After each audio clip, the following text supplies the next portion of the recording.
Good afternoon. I'm Cheryl Benton, Deputy Assistant Secretary of State in the Department's Bureau of Public Affairs. Welcome to the State Department, and thank you for joining us for the 9th installment of Conversations with America, a series of video discussions that enables you to watch and participate in a live discussion between a top State Department official and the leader of a non-governmental organization. Today's discussion will focus on U.S. efforts to combat trafficking in persons. Our blog, DipNote, has received many questions and comments on today's topic from all around the globe. We have selected some of the questions for discussion during this broadcast. Before we begin, I will briefly introduce you to our guests. Ambassador Louis C. DeBaca is the administration's ambassador at large to monitor and combat trafficking in persons. Ambassador C. DeBaca was appointed by President Obama to coordinate U.S. government activities in the global fight against contemporary forms of slavery. He serves as senior advisor to the Secretary of State and directs the State Department's Office to Monitor and Combat Trafficking in Persons, which assesses global trends, provides training and technical assistance, and advocates for an end to modern slavery. In coordination with interagency partners, the office utilizes diplomatic tools such as the Trafficking in Persons report, we often call that the TIP report, to highlight current trends and jumpstart multilateral and bilateral action, as well as supports anti-slavery programs around the world. Let me introduce you to Wade Henderson. Wade is an old friend and the president and CEO of the Leadership Conference on Civil and Human Rights and the Leadership Conference on Education Fund. Mr. Henderson is well known for his expertise on a wide range of civil rights, civil liberties, and human rights issues, and is the author of numerous articles on civil rights and public policy issues. Since taking the helm of the Leadership Conference in 1996, Mr. Henderson has worked diligently to address emerging policy issues of concern to the civil and human rights community and to strengthen the effectiveness of the coalition. Under his stewardship, the Leadership Conference has become one of the nation's most effective advocates for civil and human rights. Today, Mr. Henderson and Ambassador C. DeBaca will discuss their efforts to combat trafficking in persons and other human rights violations stemming from that crime. Before we get started, I'd like to invite our guests to provide a brief introductory set of remarks. Mr. Henderson, Ambassador C. DeBaca. Now, Mr. Henderson, could you start us off? Well, thank you, Cheryl. Yes. And Lou, it's terrific being here, and I'm honored to be on your show. Let me say at the outset that I think it's wonderful that the State Department is focusing on contemporary issues of human trafficking and slavery. Too often the public sees this as simply an historic problem, one that does not exist in the 21st century, and obviously we'd be wrong. About 800,000 individuals are trafficked worldwide each year. At any given time, the United States perhaps has as many as 57 to 87,000, I think, individuals being trafficked in the United States, and in many instances forced into contemporary slavery. And we admit somewhere close to about 20,000 individuals who are trafficked each year. So having said that, this is a contemporary problem. It's a problem that needs greater focus than it's received, and obviously the efforts of Ambassador DeBaca and the State Department, but also the Department of Justice and other federal agencies, needs to be greatly increased. And so we see this as a very important issue, and we're delighted to have you bring it up today. Okay, perfect. Thank you. Ambassador, could you give us some brief opening remarks? Indeed. First of all, thank you for hosting us, and I'm just delighted that I could join Wade Henderson here. I remember meeting Wade, I think, for the first time around 95 or 96, when we were talking about some other civil rights issues, police brutality, the rash of church burnings that was happening around the country at the time. But at the same time, the Civil Rights Division of the Justice Department was also doing slavery cases. And I think that a lot of people were surprised, not just when the new law was passed in the year 2000, that updated our post-Civil War slavery statutes, but are surprised even today in 2011 that the Obama administration would be not just talking about this, but making it a civil rights priority. But I think that, as Wade says, this is something that at the end of the day, we have a responsibility to always be vigilant for. This promise that President Lincoln made, not just in the Emancipation Proclamation, but about 146 years ago last week, when he sent the 13th Amendment to the states for ratification. He was making a promise on behalf of the United States that said slavery and involuntary servitude, in whatever form, whatever label we call it by, should not exist. And I think that promise has to drive us, and it does for me and Secretary Clinton in our foreign policy, as much as it being a promise that it won't exist here at home. Good deal. Wade, why don't you go ahead and lead us Yeah, off? well, no, thank you, Cheryl. You know, Lou, I'm so pleased that you brought up the Emancipation Proclamation and what it means in this discussion. As you know, in a couple of years, we'll celebrate the 150th anniversary of the Emancipation Proclamation. Obviously, one of the important policy statements, initiatives, both, of course, during the Civil War, but its implications going forward are quite significant. But I think it's really important for the civil and human rights community to focus on this issue of contemporary slavery. Look, you know, we are proud to be American citizens, but I think we have to acknowledge that this republic began with a flawed concept. A flawed concept of democracy on the one hand, but ingrained with slavery on the other. And it took, of course, many, many years to resolve that dilemma, and we're still struggling to do it today. The Emancipation Proclamation was, of course, an important statement from President Lincoln about his commitment to a republic without slavery. But let's be honest about it, no romanticism here. It was signed January 1st, 1863. It freed slaves only in Confederate states under the control of the Confederacy. And we recognize that since they had seceded from the Union, they were not likely to follow President Lincoln's edict. In the North, the provision did not apply. And yet, in border states and in the North, slaves and committed abolitionists used the signing of the Emancipation Proclamation to spur activism and change. It was at the conclusion of the war, with the adoption of the 13th Amendment, which abolished slavery, and the 14th Amendment, which guaranteed some form of citizenship, that we began to realize our road to a more perfect union, and we are continuing on that road today. So America is a work in progress, but I think we are able to demonstrate with the kinds of broad changes that we've been able to foster that it is possible, even in countries today mired with problems of contemporary slavery. And one last point, I think there's a real distinction between the effort to end slavery prior to the Civil War and efforts to end slavery today.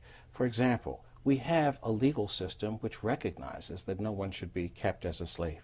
Secondly, we don't have the economic problems that were associated with slavery during the Civil War. We have no state, no country that's dependent on slave labor in the way that existed prior to the Civil War. And lastly, there is no moral justification for slavery today. Every country, by and large, agrees that slavery should not exist. The issue is whether they take those edicts and enforce them. And I think, quite frankly, there is a real contradiction between what many of countries say on the one hand and the practices they pursue on the other. And then lastly, there are many euphemisms that are used that disguise the contemporary problem of slavery. For example, to call trafficking, to suggest that trafficking, which has an economic and political dimension, is different from slavery, I think miscasts in many instances the conditions of people who live in a so-called trafficked environment. For example, many women are coerced into prostitution and are characterized as sex workers, which in fact disguises their role as being exploited victims of human rights violations of the first magnitude. When children are exploited for sexual purposes, they are sometimes referred to as having been pushed into a prostitution, children in prostitution. But, you know, it is important that we call it what it is and make certain that people understand that indeed human rights violations of this magnitude can't be tolerated and can't be dismissed in economic terms alone. I think feeds right into. you know, it's music to my ears. But I think that it shows how the American civil rights story is truly a story for the world. This journey that we've taken as a country, the man who wrote what became the 13th Amendment was not Abraham Lincoln. It was Thomas Jefferson when he was writing the Northwest Ordinance to bring Michigan and all those states in. Here's a man who declared freedom, declared a country based on equality and freedom, wrote what later became the 13th Amendment, and then went home to his staff and servants. And I think that that's the thing, is that not only have we had a very conflicted relationship with ourselves in America over these issues of slavery, but also I think it was Frederick Douglass that talked about, you know, you can call it whatever you want to, servitude, the peculiar institution, servants, staff, you can call it all you want, but it's going to be the same when you look at the lives of people who were enslaved. I think that's as true now as it was then, although very different context. The brilliance of that flawed man, Thomas Jefferson, by the way, the first Secretary of State, we have to give him a shout out, give him a shout out here. The brilliance of him, even while he was personally flawed, was that instead of just saying slavery won't exist, he said slavery and involuntary servitude. And that's that notion of you can do away with the legal basis, but if people are then using threats, coercion, force, looking at people's vulnerabilities and taking advantage of it, they are then violating that human right, that constitutional right, even though the legal underpinnings of slavery are long in history. And I think that's what, to me, it's that living promise. You know, at the end of the day, I think it's very important, and, you know, we don't always talk about it here at the State Department because we're very focused on whether it's the annual Trafficking in Persons report, whether it's the training and technical assistance, you know, et cetera. But this notion of democratization, the 13th and 14th Amendments in American life cannot be separated. The idea that people were protected from slavery and ongoing into the future, but also that they were made American citizens, that citizenship, and not citizenship writ small, but citizenship writ large. What is citizenship? It's voting, it's being able to go to school, it's education, it's being able to participate in democracy. A lot of the things that we think of as the civil rights movement, starting in '47 with Dennis Chavez putting in the Equal Employment Bill, that eventually 14 years later finally got us to where we needed to go. Those things were only possible because for 15 years before that, the nascent civil rights section over at the Justice Department was doing slavery prosecutions. While people were enslaved, until the Supreme Court cases that broke the back of the sharecropping system was taken care of, you don't have 14th and 15th Amendment jurisprudence, what we think of as the civil rights movement. You know, all the letters that you see at the Library of Congress to Thurgood Marshall and others in the 30s are all, please, Mr. Marshall, help me find my son.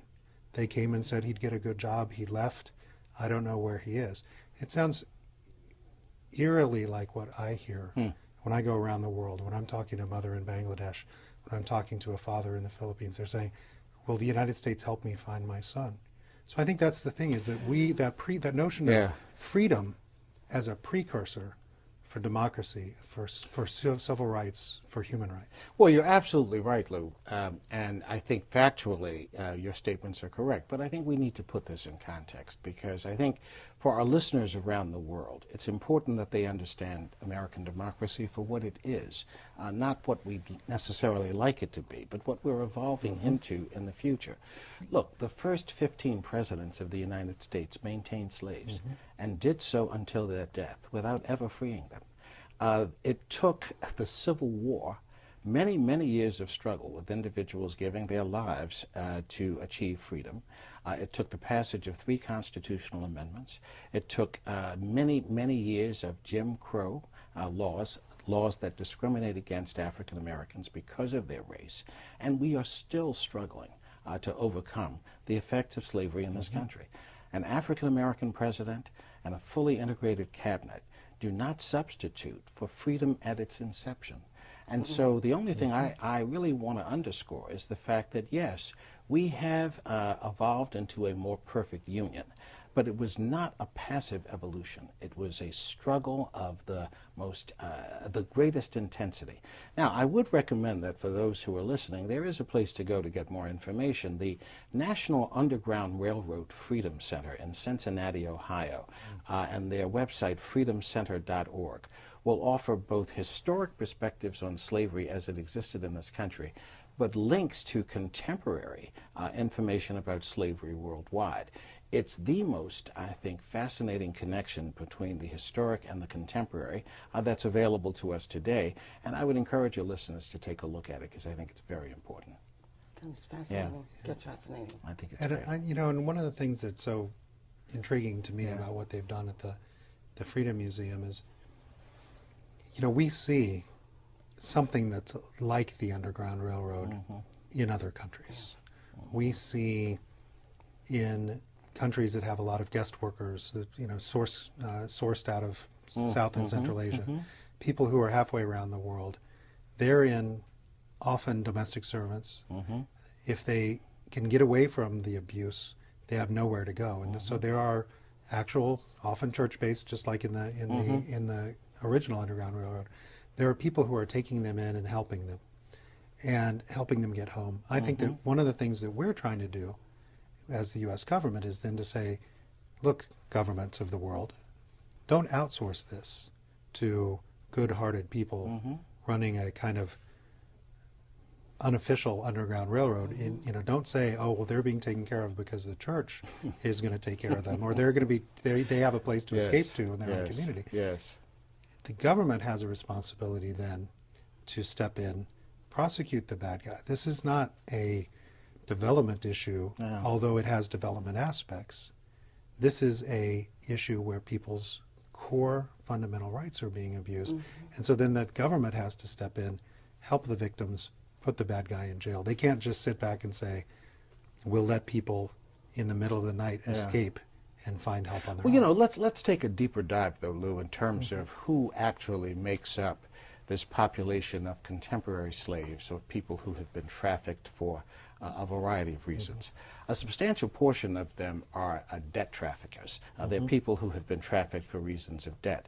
For example, the Southern Poverty Law Center and the ACLU has perhaps the largest class action lawsuit ever brought on behalf of a group of East Indian workers in the New Orleans area who came into the United States as guest workers to work in the aftermath of Hurricane Katrina, but who have been abused and deprived of wages and put in a dreadful situation. It's a contemporary problem of how debt is used and manipulated to perpetuate a kind of bondage, a slavery, if you will, that's really quite disgusting. Another portion of them, a small portion, are brought in by diplomats. I mean, we've seen many instances where the diplomatic corps will bring staff into the United States, and they are virtually in bondage. And in many countries, you have a sort of understood system that if you want the advantages of going overseas, you have to really play this role.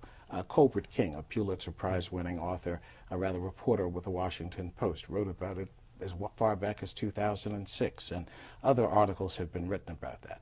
And then the last group, and a group that I think has been terribly mischaracterized, are women and children that are forced into prostitution.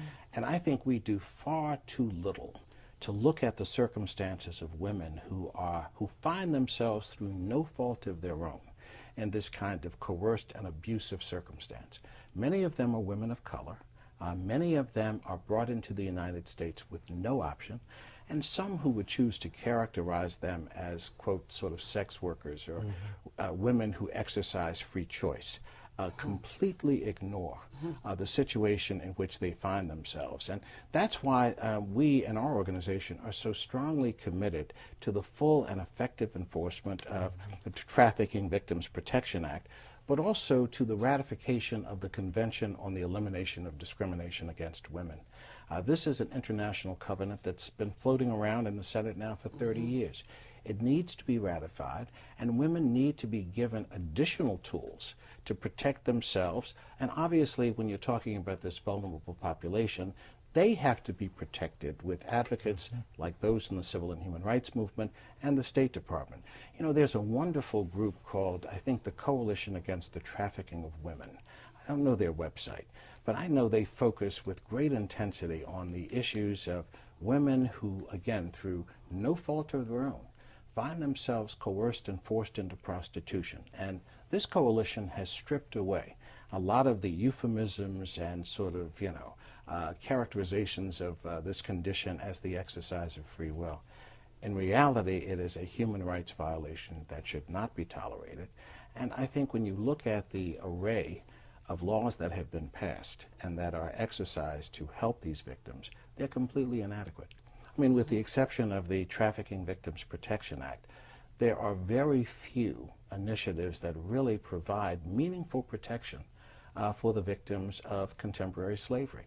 The 1956 Supplementary Convention on the Abolition of Slavery and the Slave Trade has not been an effective tool for handling this issue. I think when one looks at the kinds of civil remedies that might be filed, they're inadequate. And while I think the Department of Justice, Civil Rights Division, the Department of State, a few of the other federal agencies have tried to coordinate their activity, unless the President issues an executive order that establishes an interagency working group on human rights that would give us an opportunity to require each federal agency to contribute to the effort of coordinating a response, we're going to continue to be behind the eight ball in terms of doing anything meaningful for these victims. So I think the U.S. could do a great deal more. I think we need to be outspoken advocates for change, but we need to get our own house in order. Ratifying CEDAW, I think, is an important step in that direction, and insisting on additional resources being devoted to human trafficking would also be good. But of course, in this time of economic austerity, the deficit and efforts to cut back on foreign aid by some in the House and Senate who have a very short-sighted view of what human rights is today, I think we have a struggle ahead of us. You know, Wade, last week we were able to meet in the annual meeting of the Cabinet on this. There's the President's Interagency Task Force that's created by the Trafficking Victims Protection Act. And one of the things that was really interesting to me as the Secretariat for that, Secretary Clinton chaired it, of course, but was the notion that folks who know what the budget outcomes may be this year, that folks who know what the atmosphere on Capitol Hill is, saying no matter what happens, we're going to work on this, we're going to make a priority. And I think it's that notion of it is kind of who we are as a country, for good or ill, as we talked about, but also that idea that I'm the first person to say that we need to have the oxygen to play in this area. The president's budget is probably going to be different than what Congress wants to give us. And so we know that one of the things that we're going to have to do is to do better with whatever we have. I'm not going to say do more with less. No, I understand. I understand. And I think that that's exactly what you're saying is this idea of increased interagency coordination so that we can really take it to the next level. The Secretary Clinton this morning was asking me about, can we take all of the training materials that have been done, whether Department of Defense has some really good things for their guys, DHS has some really good things, can we as the State Department then bring those all together so they're available to everyone, but then use that as a platform to get it out? And I think that, you know, it's that even going one step further. You know, we've talked a little bit about the victims, we've talked a little bit about some of the perpetrators, but at the end of the day, this is driven by demand. Nobody is offering a girl or a woman as a prostitute if there's not a client. That's right. Nobody is having a little kid in Cote d'Ivoire pick that chocolate if we're not ourselves. Absolutely. And I certainly know that the coffee that I drank this morning and the chocolate that I ate yesterday, I didn't even ask. There's no way for me to look and say, was this picked by a child slave in West Africa? Yes. And I think that's the thing. No, you're so right. Yeah, no, Mr. Ambassador, you're absolutely right that the U.S. has to really set the standard in international terms about what we see as a significant human rights violation and our willingness to address it. You know, the value of slaves today in contemporary terms is very different than when slavery was practiced in this country prior to the Civil War. The average cost of a slave then was about $40,000. The average cost of a slave from the Ivory Coast today is about $30. There is no desire or need to protect a slave today in the same way that those who ran plantations in the South before the Civil War would have protected. That disparity, that difference in value has had a significant impact on how we pursue our responses. Now, you mentioned demand and the economic incentives that foster slavery in the contemporary world, and you're absolutely right. The sex trade that is global in nature is billions of dollars in unregulated funding. That obviously is the result of a criminal enterprise. And until we are willing to take steps in some instances to pursue remedies that perhaps criminalize some of the activity in ways that help to suppress demand, only then will you be able to offer the kinds of protections to some of the most vulnerable victims of slavery today. You know, there are slaves among us that we would not know to be slaves. They're walking the streets of Washington, D.C., they're walking in our major cities. Some of them may have characteristics that seem to make them unremarkably similar to undocumented immigrants. On the other hand, they speak little English, they're furtive and afraid to report crimes because of a fear of deportation, they have no health insurance, a host of problems. If they are children, they are additionally vulnerable to the psychological manipulation and pressure that adults bring. If they are women who have been trafficked for sex purposes from other countries, they are fearful about their own circumstance. And too many instances are women then deported. If they have been victimized by sex trafficking, there are inadequate protections that exist. Some of the Scandinavian countries have begun to pursue something I think called the Nordic model, in which they're looking at ways of sort of criminalizing behavior in the circles of prostitution. That seems to have made a difference. It's certainly worth looking at. I do know that some in this country, and particularly those who argue a civil libertarian point of view with respect to issues like prostitution, and I certainly believe in free will and free choice, often don't recognize, however, that those who find themselves on the wrong end of prostitution have not exercised free will. Their circumstances compelled them into the profession from which they can now not escape. And so I think we must, be much more honest, and we need to offer a variety of remedies. Those who talk about civil remedies don't really understand the nature of the court and how it works and whether that would be valuable. And the few instances where you've had successful prosecutions of human trafficking cases sometimes suggest that we are more on top of the problem than in fact we are. And I think in that sense there needs to be a greater level of understanding and communication about how we address the issue. Wow. I think that one of the things that we see, as far as you mentioned, some of the issues around the women in prostitution, whether it's a girl here in the United States, a girl or woman who's fallen under the spell of a seductive pimp who then controls her, whether it's a girl that just got off the proverbial boat. One of the things that we've seen too often in the United States, we prosecute somewhere around 25,000 men every year for going to prostitutes. And yet, those men are very likely to be able to go to a diversion program, sit through a Saturday where they're hearing about the evils of prostitution, and it gets taken off of their record. That's right. The girls and the women, or even the young boys who get caught for prostitution and get prosecuted as prostitutes. There's no diversion programs for them. None. For the rest of their life, they're going to be branded as having committed a crime of moral turpitude, while the man that was there has no stigma, is going to, within 6 weeks, have it wiped off of his record. Well, I think that shows some of the priorities, the competing priorities that... No, absolutely. And when the victim is a foreign national, unless they are willing to participate in the prosecution of those who abuse them, they are then subject to virtual automatic deportation.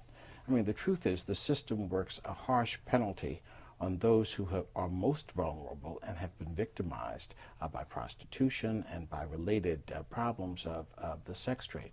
Moreover, I think many Americans view prostitution as if we were talking about Julia Roberts in Pretty Woman. That's not the view of prostitution in the 21st century. It's a sleazy business in which individuals without the adequate protection of the law or the ability to articulate their own circumstances are exploited for economic reasons and are abused in a completely non-romantic setting and circumstance. And I think that before we launch a new round of prosecutions, however, I do think a public education campaign to help the public understand the perils of human trafficking and what it means, strip away the illusion that somehow this is a benign, largely economic in the individualized sense of the term, and really point up the fact that this is a business in most instances that is run by unscrupulous individuals. And unless we are prepared to bring prosecutions, for example, under the RICO statutes, the racketeering laws, for example, using conspiracy statutes to really get to the heart of the trade, then we're not doing enough. And lastly, again, I go back to the importance of our own government making a statement about how we value women. And until we ratify the Convention on the Elimination of Discrimination Against Women, we are not taking seriously the conditions of women in trafficking and contemporary slavery. This is absolutely fascinating, and I have a question for the two of you. I was curious if, the education we talked about, what is it going to take for the American public, for our public across the waters, to become aware and engaged and step up so that they can be a part of the solution, because it's going on everywhere. We had the earthquake in Haiti. Yeah. We had a number of people rushing over there to bring the kids back, which on the surface was a great idea, but were those people okay to bring those kids back? Were those kids going to be put into a bad space? So I'm just curious, what can we do to bring the public into this a little bit more? Well, I have an answer, but I'm going to defer to the ambassador because I know you want to speak first. I think that one of the things that unfortunately we've seen, as when you ask, what does it take? A lot of times it takes a tragedy. And I think we have to get out of that cycle. In Britain, they passed a trafficking law right after the 2000 UN, what we call the Palermo Protocol, which said that the countries of the world should update their slavery laws. They passed a trafficking law that only applied for bringing in women for prostitution. It wasn't about forced labor. It wasn't about the migrants. It wasn't about the factory workers or the domestic servants. It was a very old way of thinking. 19 Chinese men and women died in the ocean when the surf came in. They were out picking up oysters and cockles and other things like that. They were in debt bondage. They owed a huge smuggling fee to the people who'd brought them in. Some of them were even able to call home on cell phones as the water rose. It's one of the most tragic things that's happened in the UK in decades. Those 19 people died and woke up all of Britain. And now they have trafficking laws that help everybody. Now they have victim protections and everything else. It shouldn't take 19 people dying. It shouldn't take, we're almost to the 100th anniversary of the Triangle Shirtwaist Fire. It shouldn't take those women having to jump out of that building with their hair on fire for us to then wake up and try to end the sweatshops. Now, I don't want to sound like I'm a total pessimist, because I am very optimistic about this. I think that whether it's through new media, through awareness campaigns, things that burst through and say, we've got to get past people thinking, okay, well, I don't buy sex, and I'm not abusing my domestic servant, and I don't have a factory, so therefore, this is not my problem.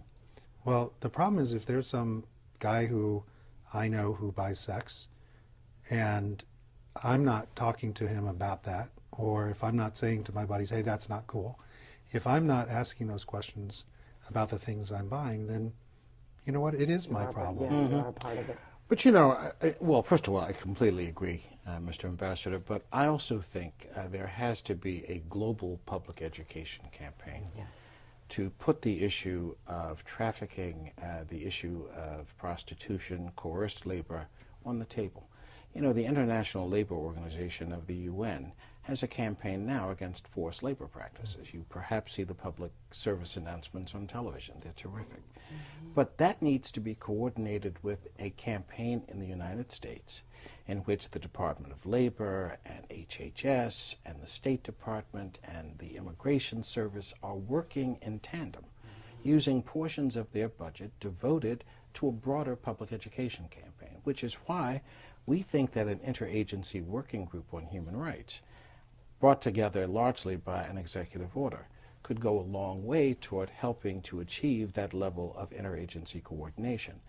And it needs to be done with the support of some of the world's foundation community. Obviously, their resources are going to be at a premium. But if foundations are willing to pool resources and to adopt a global campaign, and if that campaign is shared by countries that have found themselves in the crosshairs of some of the most difficult trafficking issues today, I think we can make a dent. And you have to, of course, lift up the value of human life. I mean, you know, in countries that are struggling to survive, the exploitation of children is legend. It's legend. Now, you're not going to change these practices overnight, but I think through a coordinated effort, we can make a dent. And I think public education, along with a coordinated campaign of adjustments in our laws and statutes, ratification of treaties like CEDAW, could go a long way toward elevating public understanding of why this is a problem. Good, great deal. I wanted to bring some of our questions in. Would love to. We've gotten some from around the country, and many interested viewers have submitted those through our dip note. So let's take some of those questions now. Lily W. in Minnesota writes, in my experience working in Thailand by the Burma border, human trafficking is a massive, massive problem. People are being trafficked from Burma to Thailand. Many of the victims are children and women. Is there any international authority that will protect the rights of these unfortunate people? Will the United Nations offer a solution to this kind of problem? Well, I think that, as Wade has eloquently said, CEDAW provides a structure, as perhaps even more operationally, so does the Palermo Protocol, the protocol against trafficking in persons from 10 years ago. And Thailand is I think is a signatory. Don't quote me on that. What I do know is that Thailand has laws against trafficking. They're actually fairly good laws. But laws have to be implemented. Laws themselves don't free anybody. They don't help anybody. And one of the concerns that we've had in recent years with Thailand, as is referenced in the annual Trafficking in Persons report, is the notion that cases aren't being prosecuted, especially among that particular ethnic group. Now, the root cause, of course, is with no other options but to flee the junta in Burma. People are leaving, they're voting with their feet, they're also voting for opportunity. So there are, I think, almost 3 million people in Thailand. The UN agencies in Thailand, there's a particularly effective working group in the area called the Commit process, which I can't tell you what the acronym stands for, but it's basically a Mekong sub-region working group that brings these countries together. And the UN, through the UN Information Program, actually has one of the best projects in the world as far as intel is concerned. It's called UNIAP. The UNIAP program is actually out there at the borders, both on the Burmese border and the Cambodian border. They're interviewing victims, they're interviewing workers when they come back. They're getting us a snapshot of how this exploitation works. Without the UN, that doesn't happen. Without the UN supporting the UNIAP program and creating that baseline information, the Royal Thai Police, those of us who want to help, couldn't do anything to dismantle these. So we've definitely seen the UN projects, particularly UNIAP, but also UNODC, UN Development Program, etc., really playing a So they're role impactful. there. They are impactful. But they're only as impactful as a government will let them be, because at the end of the day, no international organization, not even a bilateral relationship with the United States. It comes down to, is a prosecutor from the Royal Thai government going to call for justice on behalf of that victim? Is the Immigration Service from the Royal Thai government going to do the right thing by that woman and child? That's very good. Let's now take a question from Texas. TLG. Right. U.S. victim assistance, especially for domestic minor sex trafficking victims, has been repeatedly stalled. There are groups struggling to establish safe houses all across the country and provide leadership to the movement. What leadership role can this forum take in calling for a coordinated effort across the federal and state levels that works with public and private ventures in practical ways? Practical ways. Well, first, let me commend those NGOs, those volunteers who step forward to assist some of the victims of trafficking, whether they are minor children, whether they are women forced into prostitution, whether they are laborers who have been denied their basic humanity and the wages they're entitled to. So I want to commend them. But having said that, this system this network of volunteer assistance is really not the answer to what is an institutional problem, institutionalized problem that requires a greater devotion of resources and coordination than these volunteers can bring. I mean, I think the Civil Rights Division at the Department of Justice, Lou shared with me recently a report that they've just issued on the 10th anniversary of the Trafficking Victims Protection Act and their enforcement of that statute. It's a good report. It's a good statement of what the Department of Justice has done. I know that they're coordinating their effort with this network of U.S. attorneys, the 94 U.S. attorneys who serve as an advisory group to the Attorney General. That's a positive statement. But, you know, the religious community has an important role to play.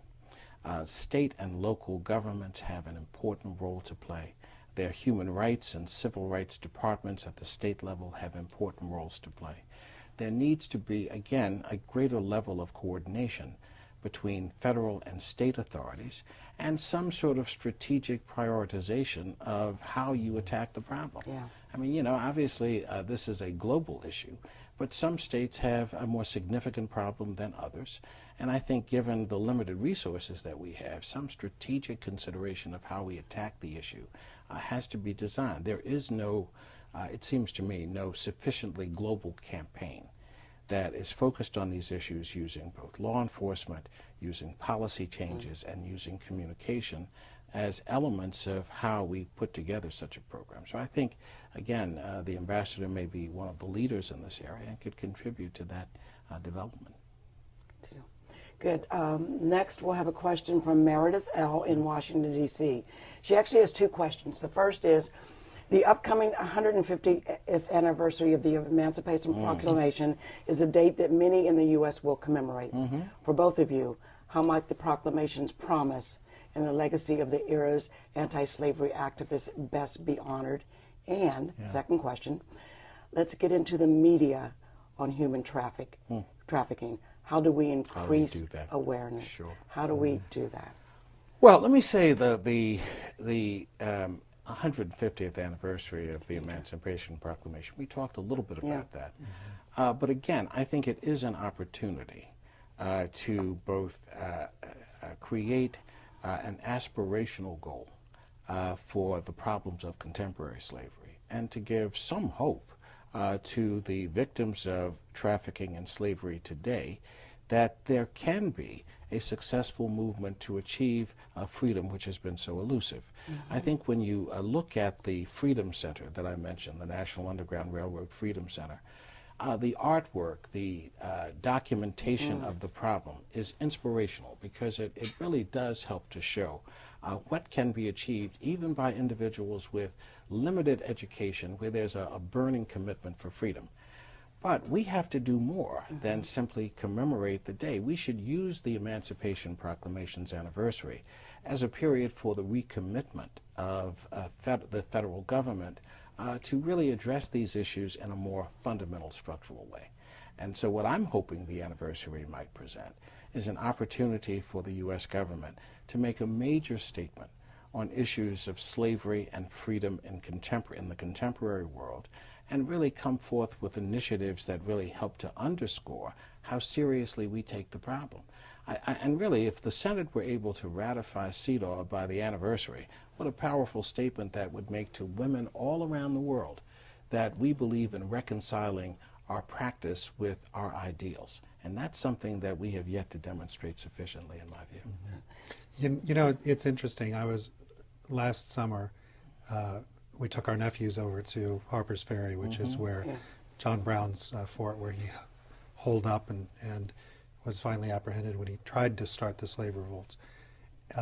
And one of my nephews is Mexican and African American. One of my nephews is Asian and Mexican. And a few days later, we heard them talking in the back of the car as we were driving around.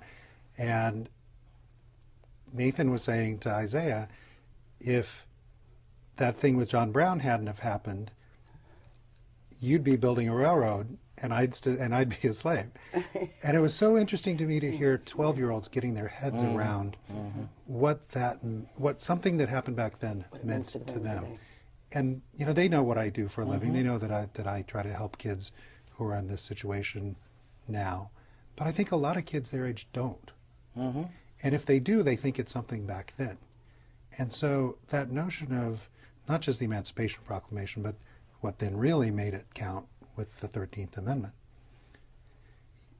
A few months after that, in early 1866, Congress passed a law making it clear that this protection applied to the Hispanic residents of the Southwest who were being held in debt bondage. And the fact, it was the same Congress, they knew what they were doing, they knew it was in the context of the war. They basically at that point said that this anniversary is for everyone. And while the legacy of chattel slavery fell so heavily on the African American community, that notion of a white kid in a year and a half, when it comes time to celebrate this, it's protecting them. It's their anniversary. Absolutely. It's our anniversary as a country. And I think that to me is that it's an opportunity for uniting in a way that could hopefully be a very positive thing. So that's the story for the media then. That's how the media then gets engaged. Is that no, I think that's right. I would recommend two things. One, I think there is a need for a public education campaign. I think the Ad Council, which is known for its campaigns, would be helpful in constructing such an effort around trafficking. But secondly, I think the media is fed by stories. They're fed by stories of personal tragedy and triumph. And there are stories that are born from the litigation that the Department of Justice brings. There's stories that are born from the efforts that the Ambassador Tabaka has been able to identify. My view is that there has to be a more proactive cultivation of the media. The media is not going to come to this issue simply because it's the right thing to do. We're going to have to feed them with the kinds of stories that make news, but those stories exist, and they are in every city across the country, and we need to localize them so that the local press can understand we're talking about my city. We're not just talking about a city across the ocean or somewhere else. We're talking about my city. And I think we can do that, but it has to be coordinated both with the help of government, but also with the non-governmental organizational community. And the private sector kicking in too. I think we can take one more question, and then I think we're pretty much running out of time. Elizabeth in Ghana writes, human trafficking, especially child trafficking, is very real in Ghana. How do we obtain adequate funding and support from the State Department's Office to Monitor and Combat Trafficking in Persons? Somehow you knew that question was going to come. Well, so folks are looking for help out there. And you know, first of all, I'm very happy that we have some international questions as well. You know, one of the things that we've been doing, I've been doing all this week, for instance, is going through the funding requests. Each year we do a request for proposals. We do a big sweep to bring in statements of interest, and then we go back to ask for more fulsome proposals. But we get about $400,000 or $400 million worth of requests. And we've got about 22, 23 million that we can actually then fund. And I think that that's one of the things that, as we look at that difference, we've got to try to figure out, whether it's through linkages, whether it's through new media, whether it's through other things, is the groups that we can't fund, how can we still support, how can we still help them? Whether it's by putting out, kind of the how to put together your organization, even just web resources. I think that that's something that we really want to look at as far as how do we harness the technology, because otherwise 23 million versus 400 million, we're always going to be chasing this problem. Well, I think your answer is encouraging, and I'm delighted that you've offered some hope and optimism to our friend. I'm trying to be optimistic. No, you are, our friend from Ghana. Yeah, right. I'm going to give you a slightly different perspective. The challenge I think the State Department has is holding on to the budget you have. You will be faced with a severe attack on the importance and value of foreign aid, given the nature of the deficit and the debate that's taking place on Capitol Hill. You'll need every friend you can marshal, both in the official government, and you will need the NGO community. And you will need foreign governments that are able to speak to the value of your contribution, that don't appear to be entirely self-serving and are met by other contributions by those governments to address the problem. Ghana is not the wealthiest country in the world, but Ghana can contribute to the exploitation of Ghanaian children and are willing to do so, and they are willing to step up. I'm always impressed by the NGO human rights community in this country, whether it's Human Rights First or Amnesty or Human Rights Watch. They all do a terrific job in examining what's happening in countries other than the U.S. We're focusing on U.S. compliance with human rights commitments that it has made. We want to make certain that the U.S. is doing everything it can to, both through leadership and through a willingness to put their resources where they matter most, to do what they need to do. But we are prepared to help in defending the State Department's efforts in this area because they make a difference. But I encourage you to marshal other forces as well, because I think a failure to do that is likely to result in severe cuts in the coming year. And I think that along those lines, the experience of Ghana and Cote d'Ivoire is very telling. Ghana, where the president talked about democracy in front of the parliament, two of his heroes of democratization were a reporter and a policeman who fight against child slavery, fight against trafficking. Go next door to Cote d'Ivoire, there isn't that kind of support for the NGOs. There isn't that kind of actors who are addressing this. And so what do we see?